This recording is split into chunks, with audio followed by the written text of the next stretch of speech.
إن الحمد لله نحمده ونستعينه ونستغفره ونعوذ بالله من شرور أنفسنا ومن سيئات أعمالنا.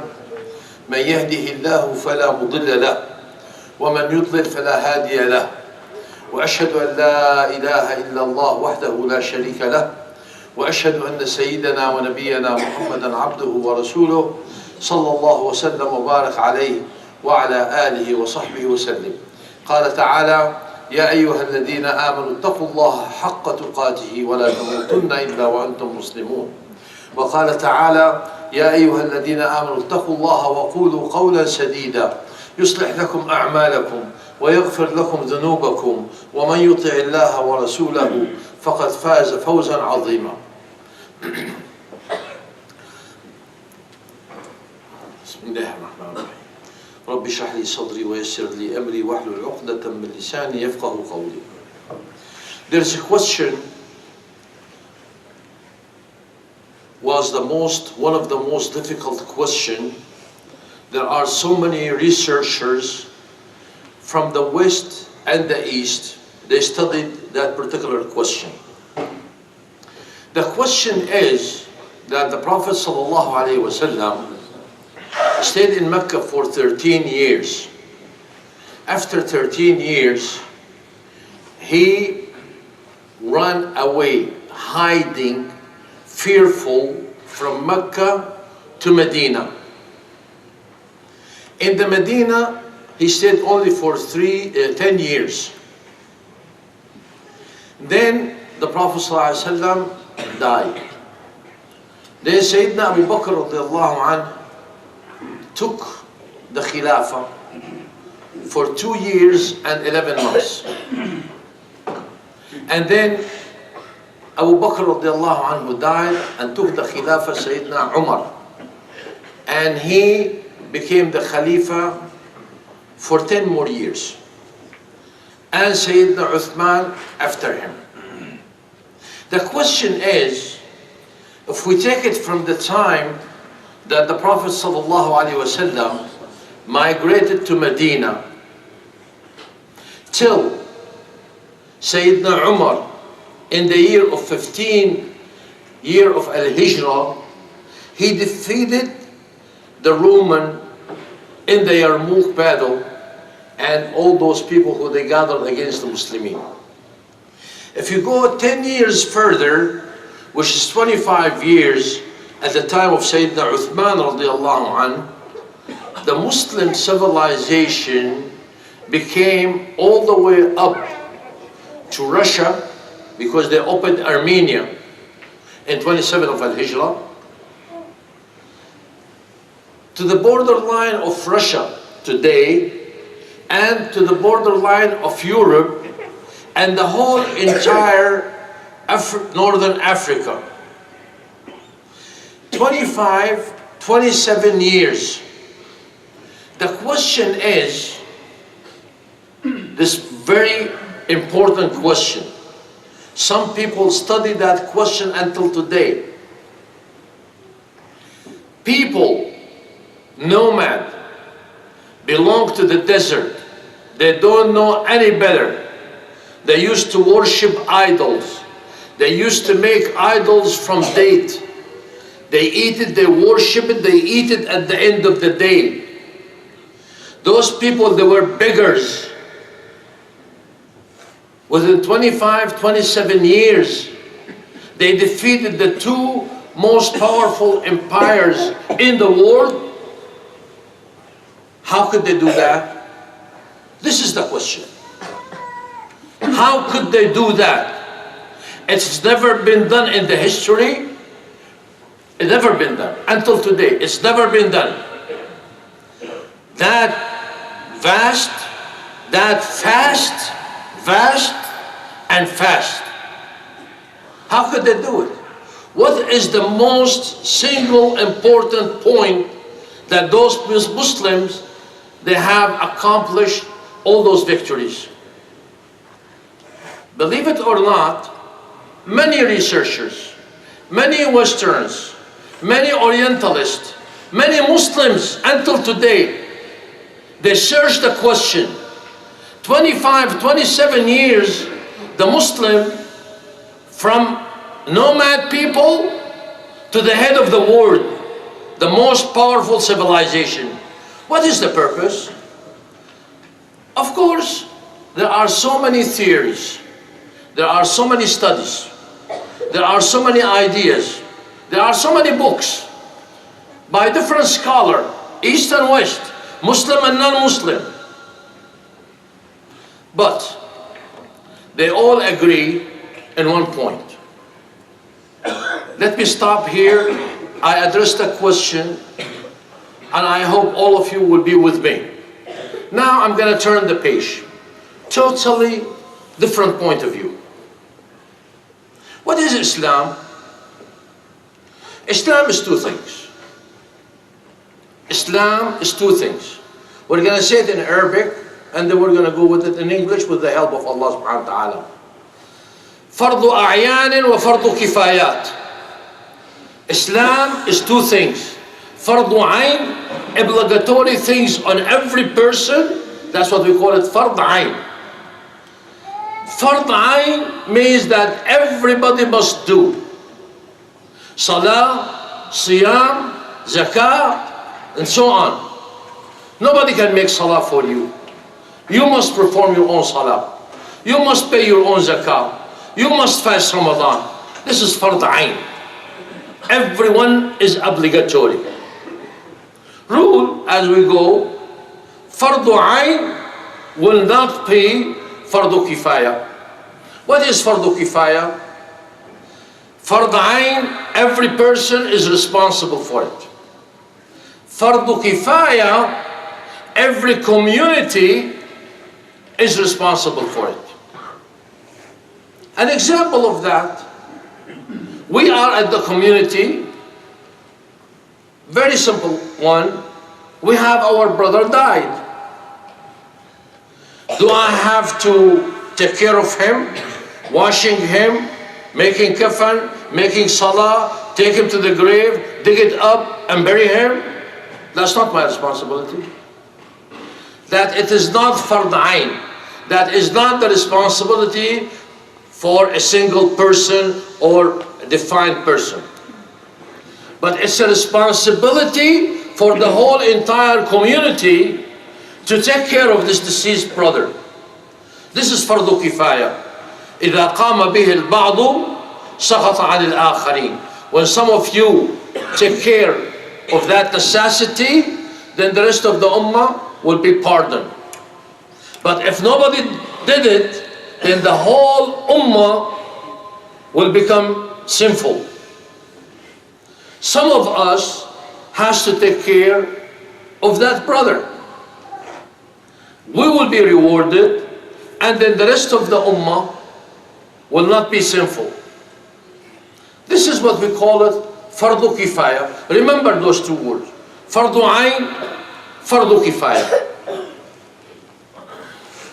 Your happiness when you go to Allah subhanahu wa ta'ala, Allah subhanahu wa ta'ala said, وَكُلُّكُمْ آتِيهِ يَوْمَ الْقِيَامَةِ فَرْدًا. Each one of you will stand in front of Allah subhanahu wa ta'ala by himself. So on the judgment day, you will be happy, insha'Allah, and rewarded Jannah because you have done in this dunya what you are responsible of doing. What you are responsible of doing could be fard ayn or fardu kifaya. You will never hear in the hadith of the Prophet ﷺ or the Quran that the whole population of Egypt, for example, I love Egypt, may Allah subhanahu wa ta'ala bless them and bless all the Muslim ummah and Palestine and Syria and everybody and Pakistan, Kashmir. Nobody takes it personal. But we will never find that the ummah of Egypt or the ummah of Kashmir will be standing in front of Allah on the judgment day. We will not do that. Allah subhanahu wa ta'ala said, وَكُلُّكُمْ آتِيهِ يَوْمَ الْقِيَامَةِ فَرْدًا. your happiness on the judgment day by doing in this dunya what you are responsible for. The happiness of the ummah in this dunya by doing what we do in Befroض الكفايات. Egypt will be happy in this dunya if they fulfill what we call it بفروض الكفاية. We are the people of America who will be happy here if all of us perform بفروض الكفايات. I hope it's clear now. بفروض الكفاية is an obligatory thing on the community. This is point 2. I hope it's clear. So we have two fardu ayn on everyone and fardu kifaya. Rule number 3, fardu kifaya, which is not obligatory on the person, obligatory on the ummah, could become fardu kifaya, could become fardu ayn. For example, could transfer. We said rule number 1, fardu ayn will never be fardu kifaya. Now rule number 2, fardu kifaya could be fardu ayn. We are in this community right now, and all of a sudden we have a brother, God forbid, had a heart attack.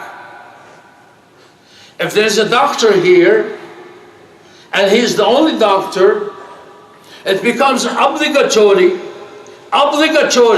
like fard ayn, like the salah, like the zakah, to get up and save this brother. Because he is the only one who can do the job. So rule number 2, fardul kifaya can be fardu ayn.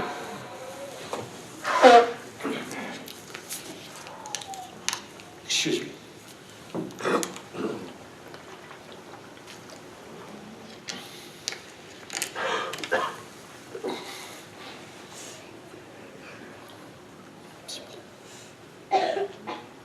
So we understand that. The third point, which is important, now we said point number 1 about the question. Point number 2, fardu kifaya, fardu ayn. Point number 3.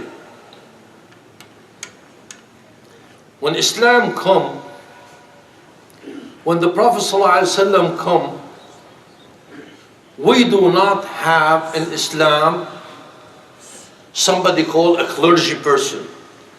Rijal Deen. We don't have in Islam Rijal Deen. We don't have a priest. We don't have rabbi. We don't have any of this. We have in Islam ulama, scholars. But who's the Rijal Deen? Who's the religious person? Each one of you. Now this is the greatness of Islam.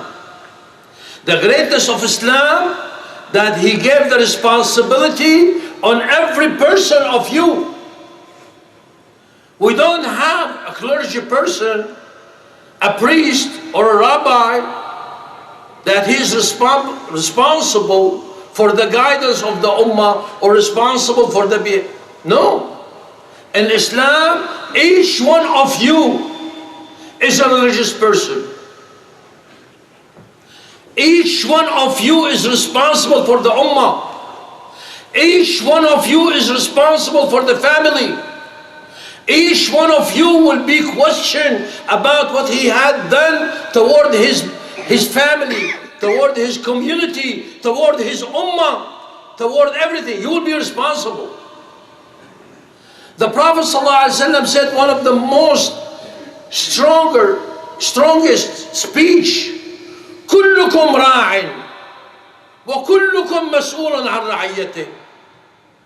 Every one of you is responsible, and every one of you will be questioned about his responsibility. Now, let's tie the 3 points together. When Islam came and the Prophet ﷺ told the ummah that all of you are responsible We do not have a clergyman. Each one of you is a clergy. Each one of you will make da'wah to Allah. Each one of you is responsible for the ummah. Each one of you is responsible for the community. When everyone becomes responsible in the ummah, Islam came and took the whole entire nation and put them up in leadership. The whole entire ummah becomes leaders. They are all responsible. They are all has to do whatever it needs for the success, for the pleasure of the ummah. It is no longer, it is only me and my family. It's no longer, it is only my well-being. No. The well-being of my neighbor, the well-being of my brother is exactly the same way the well-being of me. The Sahaba understood that concept. So when the Prophet ﷺ or Amir al-Mu'mineen or the Khalifa later on said that we have an enemy, the whole entire ummah jumped and fought. That's why this is the single reason is the whole ummah have achieved that much in that short of a time. Why? Because all of you are responsible. All of you are working. All of us are involved for one single goal: the success of our community, the victory of our society. This is it. Each one of us is leader. Each one of us is responsible. The Orientalists discovered that. And they said this is the reason why Muslims became victorious. Because they understand that the speech of the Prophet ﷺ said, ما من رجل يبيت جوعان في عرصة إلا أثم.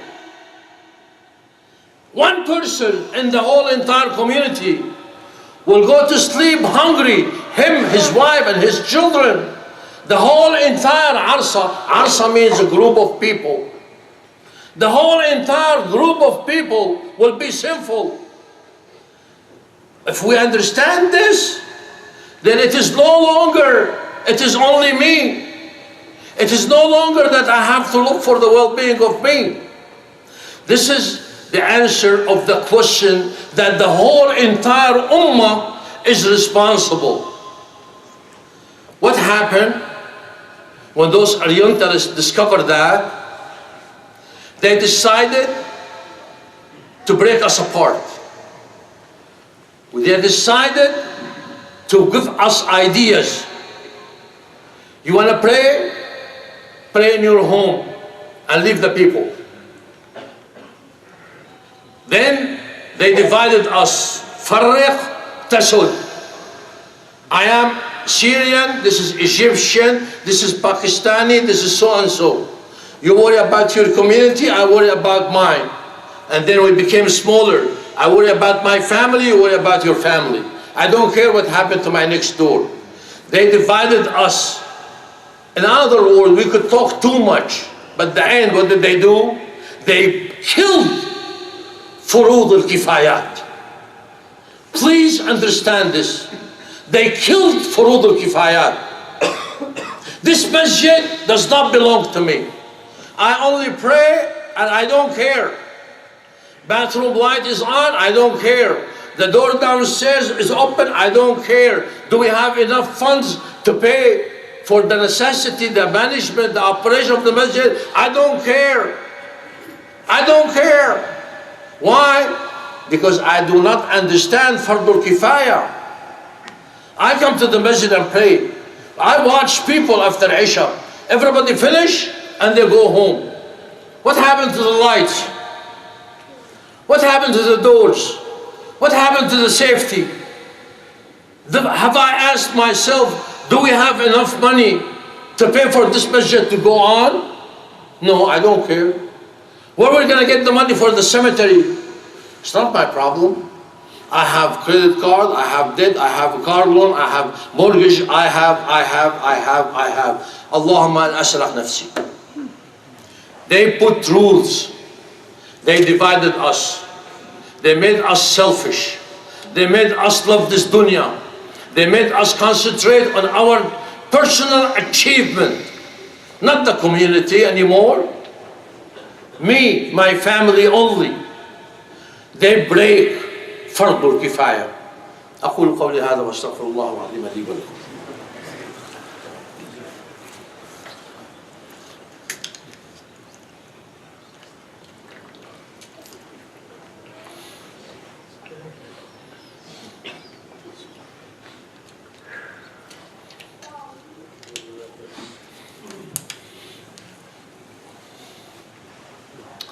الحمد لله والصلاة والسلام على رسول الله وأشهد أن لا إله إلا الله وحده لا شريك له وأشهد أن سيدنا ونبينا محمدا عبده ورسوله. The Prophet ﷺ said, 3 things will kill us. ثلاث مهلكات. 3 things will demolish us. شح مطاع. شح مطاع. Stinginess. We need a parking lot. Cars are parked on 99th Street. We don't have enough money. I don't worry, it's not my problem. I have to have a vacation with my family. I need to go to Syria by the end of the year. I need to save money. In my mind, fardul kifaya, it is not important. I hope that you will leave the Jum'ah and go on your own. Study fardul kifaya. Understand your role in this community. Understand that we will not be successful without you. We will not be rich without you. We will not accomplish anything without you. Each one of you is responsible. It is not only Raqib, Naji, Fadi, Yusuf, or whatever. It is you, brother. It is you. I need today $15,000 for the parking lot. Not for me, for the parking lot. It is all of us our responsibility. Fardul Kifaya is important. Fardul Kifaya, some of the scholars said, it will be rewarded more than Fardul Ayn. That doesn't mean that you do not do Fard Ayn. An example of this, Fardul Ayn, let's say the most important thing in the deen, as-salah. You made the salah. You made the salah. You got the reward. You got the reward for the salah. Got what reward? How big that reward, we're not going to worry about it. You got the reward. The Prophet ﷺ said in Hadith Sahih Muslim, رأيت رجلا يتقلب في نعيم الجنة في شجرة قطعها من طريق المسلمين كانت تؤذيهم.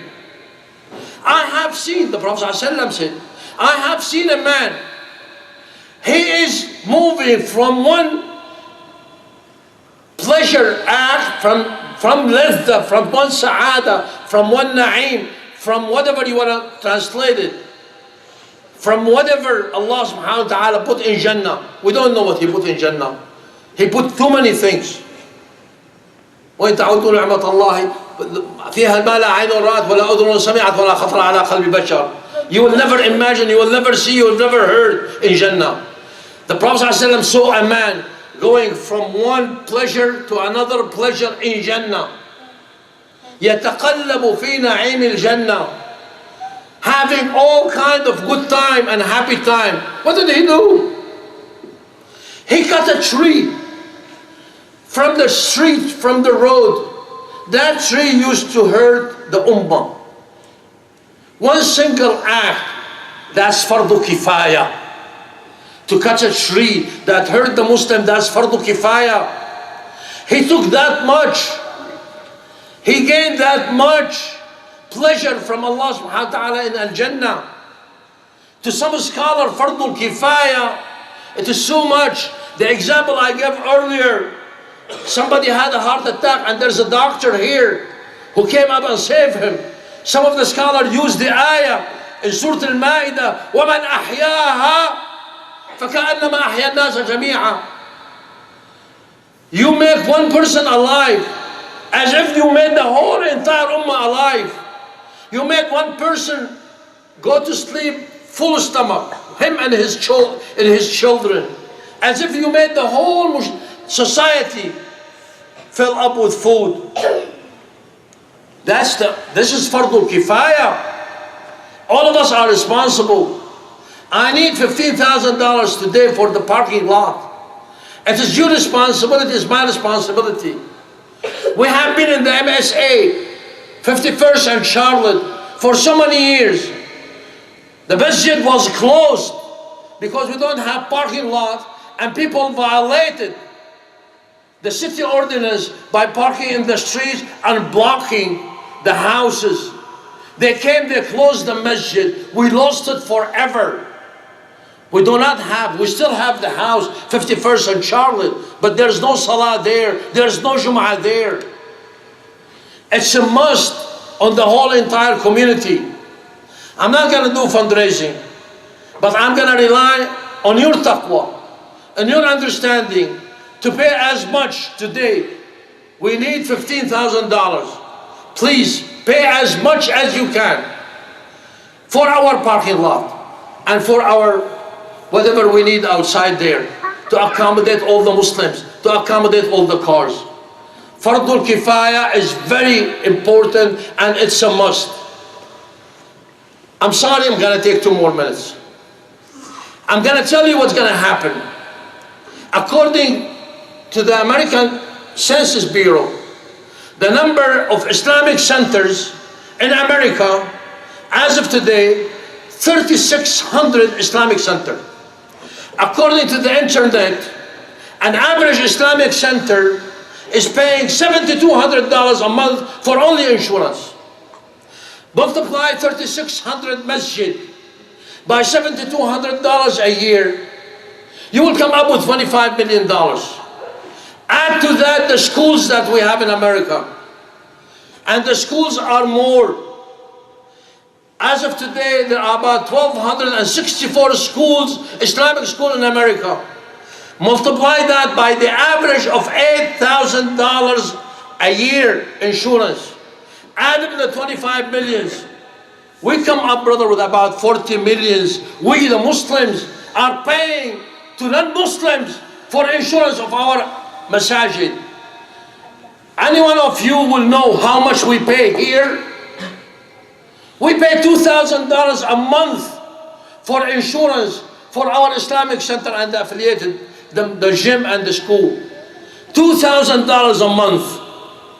We are a community, we're worth billions. Fardu Kifaya is dead inside of our heart. Can't some of us go establish what we call it a bank, establish an establishment, is called At-Takaful Al-Ijtima'i, that each one of us will pay $100. Within 1 year, we will save the Muslim Ummah $40 million that we pay every year. Why don't we do it? Because Fardul Kifaya is dead in our heart. And take so many examples of that. How many of us, how many houses do we have? How much do we pay for the insurance company? All of us, with all the intelligence that we have, with all the wealth that we have, we cannot form a kind of company. Ya akhi, let it be profitable company. Let the people who do it make a profit. God bless them. Hashiyat ibn Abdi radiallahu anhu said, you can do that. You can make benefit for services. And all the rest of the ummah said that. Can't we? All of us are intelligent. All of us are rich. All of us are powerful. We cannot get together because they killed Fardul Kifaya in our heart. We don't have Fardul Kifaya. Let's go back and understand our responsibility toward our community, toward our society, in order for us to be victorious. We are nothing. The Prophet ﷺ said, إِذَا تَبَايَعْتُمْ بِالْعِينَ وَرَضِيتُمْ بِالزَّرْعِ وَأَخَذْتُمْ بِأَذْنَابِ الْبَقَرِ وتركتم الجهاد سلط الله عليكم ذلا لا ينتزعه حتى تعودوا إلى دينكم. When we love the dunya, we are worried about ourselves, our cultivated land, and our bank account, and this and that, and we left the fighting for the cause of Allah, the fighting to go back together, the fighting to establish our community. Allah subhanahu wa ta'ala will put a humiliation on us. We live in it.